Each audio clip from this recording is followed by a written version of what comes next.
Guys, welcome back to another video on the channel. In this video, I'm going to be talking about Elon Musk backing down from Twitter. I decided I would do this video next because I kind of like anything that goes on with Elon Musk. Anything that he's involved with I think is kind of interesting and cool to talk about, and usually it's politics related, so I decided to do this video.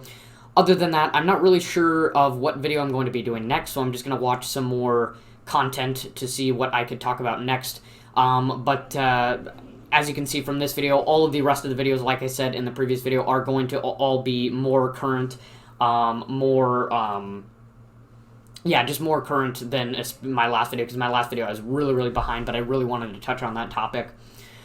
Other than that, general announcements to make. Join the Discord, link is in the About section, and if you're interested in stuff that I do over at my first channel, which is video games, rankings, reviews, all kinds of different stuff, go ahead and subscribe to my first channel.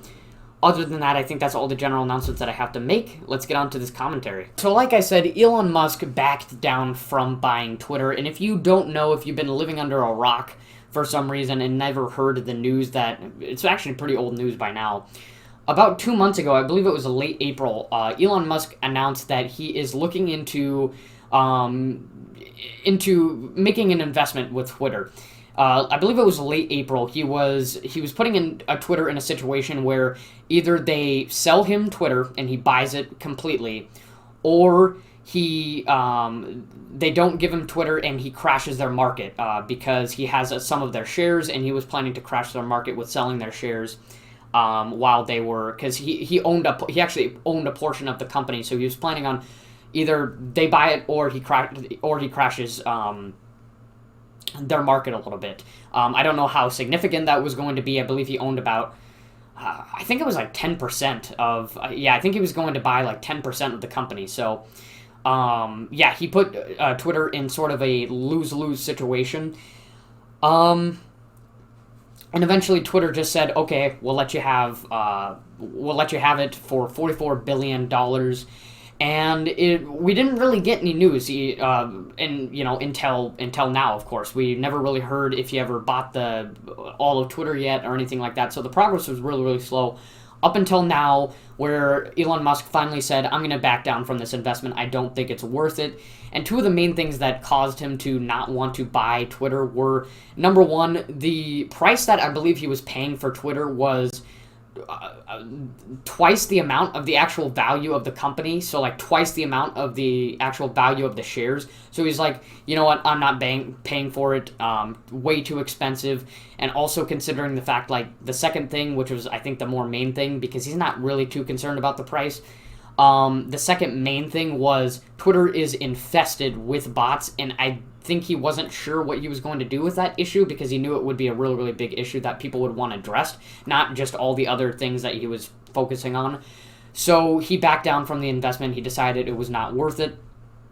Now listen, I'm not an expert on Twitter. I don't use Twitter, but the only things I ever hear from Twitter are negative things, and from what I've heard, bots is a really big problem on Twitter. Whether you're just a regular user on Twitter, you're probably going to be stumbling across a bot, or especially if you're asking for a service to be done on Twitter, there's going to be a lot of spam and scam bots that are going to be trying to, get your attention and all that kind of stuff. So, yeah, he decided it was not going to be a worthwhile investment. And in this video, I kind of just wanted to give you my general thoughts. So what do I think? I think this is a good decision by Elon Musk. I was more on the side when he made the announcement of putting Twitter in a kind of lose-lose situation. I was more on the side of, just crash their market. Don't worry about buying Twitter. Just, put them in the dumpster because that's where they belong. I was more on that side. But when he bought Twitter, I was just kind of like, okay, he's making all these plans that he's going to do with the application and everything like that, and he's got some plans to improve, Twitter and all that kind of stuff. So I was like, okay, I'll be optimistic, see what he does in the future. Even though I don't use Twitter, I would really like to see it improve. But now that he's backing down from it, at this point, I'm just like, you know what, let them go in the dumpsters. I don't care what any other negotiation that pops up, just let them go in the dumpster, which they probably are going to be within the next couple of years. there's just a lot of other social media websites that are doing a lot better, that you hear a lot more positive stuff about. Not that they're necessarily never being talked bad about. Like YouTube especially has done a lot of controversial things in the past few years, but Twitter is probably one of the most hated social media websites. Even though it's really popular, there's just a lot of issues that it has not solved yet.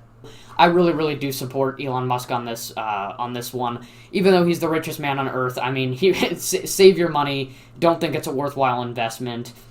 And just, let Twitter go in the dumpsters. So, hopefully that will happen within the next couple of years. Maybe something will happen that causes that to occur. I don't know. But overall, I think Elon Musk, in the end, made a pretty good decision. And he wasn't about to just waste his money on something that couldn't be fixed. Because I think he over the bit of a long transaction that we had, just waiting to hear back from if Elon Musk bought Twitter or not, I think he finally just realized, you know what, it's not worth it. I don't think I'm going to be able to fix every issue that comes with this website, and it's probably not a worthwhile investment anyway, so he just backed down from it. And overall, I think that was a good decision. What do you guys think? Tell me in the comment section down below. That's pretty much it for the video. Stay tuned for the future content, and join the Discord. Link is in the About section. If you're interested in the content that I do on my first channel, go ahead and subscribe to that. Other than that, like and subscribe, guys, and I will see you in the next video.